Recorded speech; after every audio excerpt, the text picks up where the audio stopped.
What's up, everybody? It's me, Greg Miller, alongside the pride of Long Island, Colin Moriarty. Beyond to you, Greg. Beyond to you, Colin. Colin, this year, Sony gave us a bundle of joy called the PlayStation Vita. They certainly did. What do you think the top 5 games are for it? Well, let's start right now with Sound Shapes. Sound Shapes. Now, Sound Shapes was on PlayStation 3 and it was on PlayStation Vita, but Greg, it was really made for and felt at home on the PlayStation Vita.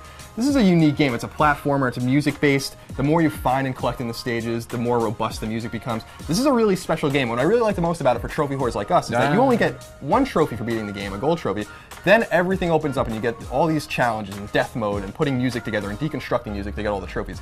That's a complete package. Plus, Greg, it has the double plat if you want to send it over to the PlayStation 3. Who doesn't love a double platinum trophy?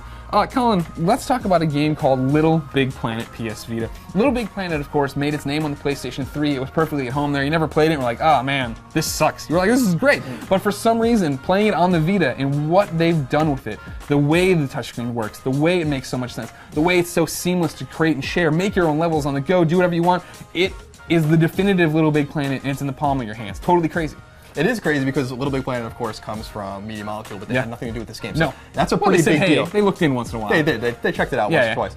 But this reminds me, Greg, of another great game that's made on PlayStation 3, but even better on the Vita, and that's Super Stardust Delta. Now, Super Stardust Super Stardust HD, of course, on PlayStation 3 came out a very long time ago. The first game to get trophies, by the way.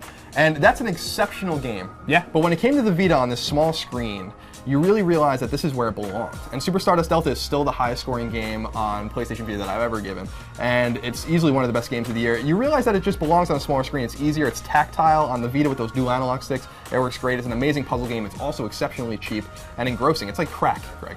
And Colin, what about Persona 4 Golden? Of course, Persona 4 came to the PlayStation 2 years ago, comes out again to the PlayStation Vita, and it is just this JRPG of the ages. Hundreds of hours of content. Tons of personas to first off find, then combine and fuse to make different people. It's this high school drama, right? You're this kid from the city who comes out to Inaba, this countryside town. You don't know what you're getting into. You make some new friends, start making social links, and then bam, people start dying. It becomes this weird high school simulator of who do you want to date mixed with a murder mystery where you jump inside TVs and go and fight unworldly beasts. It is awesome, and it is like one of the most fat experiences you can get on PlayStation Vita. You just get it, and you're going to be playing it forever.